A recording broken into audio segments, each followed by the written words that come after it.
Welcome to Selling Magic, the series for expert service providers in the spiritual, teaching, and personal transformation industries. Dear listener, this is for you if you are interested in what it takes to sell something that can't always be held in the palm of your hand, although today's guest does break that rule as she sells magical products, among other things.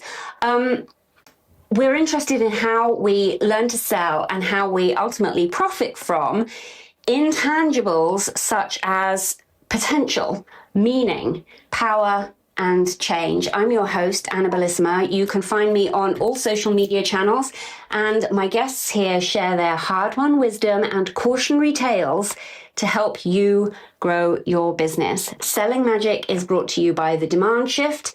This is the dark art of attraction marketing for inbound leads. It creates a pivot to your brand messaging that leads to more engagement, more inquiries, and more motivated buyers. And it doesn't rely on constant content creation or live launches, and it works on any platform or medium you prefer. To learn more, you can read about it at thedemandshift.com. That's thedemandshift.com. Today's guest is Alison Chicosky. Alison is a scholar and a practitioner of a number of forms of thaumaturgy with a focus on results-based magic. She is the author of The Secrets of Helios, Unlocking the Practical Uses of PGM 4, 1596-1715, published by the Hadean Press. Alison is the founder and force behind Practical Occult, which you can find at practicaloccult.com, where she creates pentacles and talismans and other enchanted items drawn from a broad background, rigorously studied ancient arts for practical modern use. Alison, welcome to Selling Magic. Can I ask you, what is the one piece of advice you wish you had when you were first starting out with Practical Occult? Well, fortunately, I did have that piece of advice, which is to start a mailing list. So the people that are interested in your business are kind of the gold standard for people you want to stay in touch with, because they have expressed interest and are therefore more likely to buy something in the future. So I did get that advice very early on, and I wish I'd adopted it even earlier, because it took me a few months to get that up and running. How long have you been in business? This is my 5th year. And you've been growing your email list since year one? Yes. But I wish I'd started it since sale 1 as opposed to year. Right. Great advice.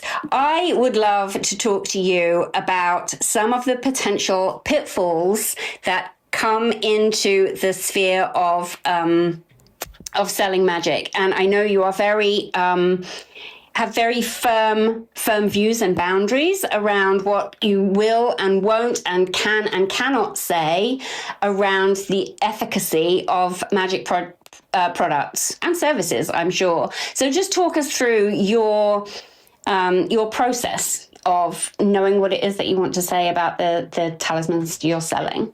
Right. Well, the copy for my products does not say, this is magical and will impart this power to you. But what I do is I say, this is based on this grimoire. This is what the grimoire says about it. And then I also have an app that's integrated, which allows me to collect customer reviews and post them automatically under the product. So okay. I just let people who've had these experiences talk about their personal experiences, and I just roll with that. So how is that set up? That's set up automatically through your kind of your shopping platform. That when somebody, do you have a flow that encourages people to come back and leave a review after a certain length of time? Yes. So in 20 days after a purchase, they'll get an automatic email which says, thank you for your purchase of whatever you purchased here. And then it'll say, do you have any questions or do you need support for your purchase? If so, here is the customer service information. You can just click here and send a message to that. Or if you're enjoying your purchase, click here to leave us a review. I love that. That's so smart. So you're asking them to either pick, do you need help, or can you leave a glowing testimonial? That's so smart. I love it. Yeah, and I think that the customer service of that is really something that you don't see a lot of other folks in my business do. And I do have the first large expense for my business was to subcontract my customer service so that I wasn't personally inundated with all of that. So that's how I'm comfortable to do that without burning out. That's fantastic. I love that. That is so smart. And was that decision, was that the result of like mentorship and advice, or was that just like a gut thing that like, I know I'm gonna be making a lot of sales, so I know I'm gonna have a lot of customer service inquiries, because more sales comes with more customer service inquiries. So I'm gonna make sure that's in place from year zero. Yeah, so it wasn't actually in place from year zero because I couldn't afford it. Year zero, where you're an entrepreneur and you're literally doing everything yourself. You're sending the mail out, you're setting up the website, you're writing the emails, just everything. But as soon as I could afford it, I did that. And also I did it because I knew that for me personally, that was what would burn me out. Obviously, your business is entirely built. I mean, I don't want to say entirely built, but it's built on the foundation of magical and spiritual practices. Can we safely assume that you use your own magical practices to improve your own results from marketing and business? Absolutely. In fact, I will specifically petition spirits to say, bring me the best customers who are customers that will benefit from the things that I'm selling and who will be delighted by the results they get. So that's part of my, it's a little bit of an issue with me in marketing, is that I don't want just anyone as a customer. I want discerning customers. You want customers who will, as you say, get the best possible results. So if there were any discerning customers in the audience of this interview today, are there any particular talismans that you, because as I understand it, as a very, very novice magician, there are, I imagine them as a little bit like Venn diagrams with sort of overlapping areas of responsibility. And one might choose one over the other depending on one's own particular take on what's going on. But where would be a good place for people to start looking at your work? Honestly, the item that most people buy the most of is the Second Pentacle of Jupiter, which is for wealth, riches, and also tranquility of mind. Second of Jupiter, you say? I'm just making a note. So that's the one that people far and away buy more of, by vast quantities. But I do also have a Magic of Antiquity line, which is based on even older texts. So one of the items I'm wearing right now is based on a 4th century Roman era Egyptian artifact. And I've taken a magic spell from another 4th century Egyptian text to consecrate it and give the blessings of the sun. Powerful, powerful, powerful. Is there a particular ritual or practice that you swear by before launching a new pentacle? Well, I would definitely recommend that folks do divination before they do their launches to find out maybe the best timing or things like that. For example, you wouldn't want to accidentally end up launching on a day where something happens in the news that just eclipses everything. So that would be something that you would never foresee, but maybe divination would foresee. Could reveal it. Yes. And if you could teach one transformative magical practice to entrepreneurs at any stage of business, what would it be?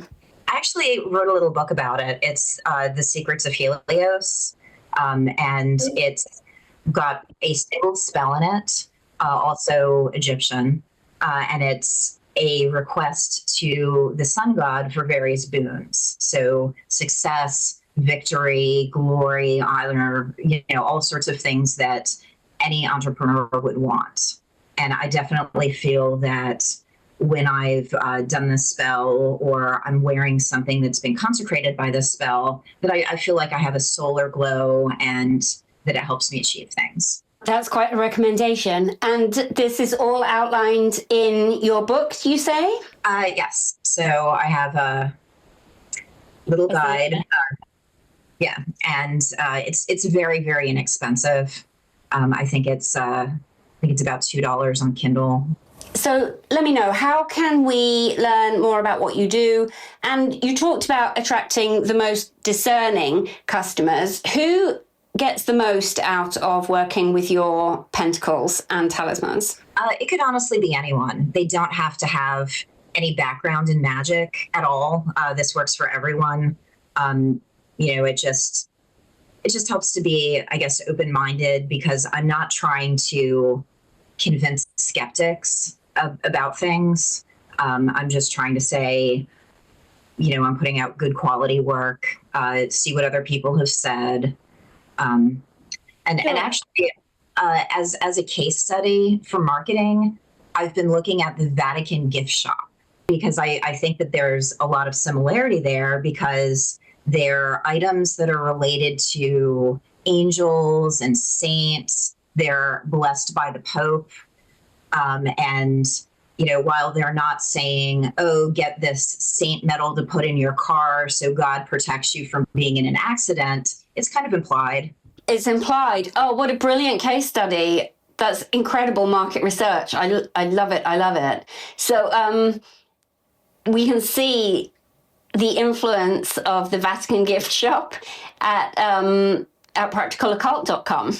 Well, I'm at least trying to learn what they're doing and always do better. Absolutely. Learn from the best. Amazing. Drawing our conversation to a close, thank you so much, Alison Chicosky, for coming on, sharing your wisdom about building a magical business based on products. You can learn more about what Alison does by visiting practicaloccult.com. And if you are in the business of selling magic, I'd love to have you on a future episode. You will find the link to apply in the description below. And once again, if you want to switch on a golden tap of hot leads flowing into your business who want what you're selling, then check out the lesson at thedemandshift.com. That's all for now. Remember your magic, be bold, stay sharp, say your prayers, and I will see you later.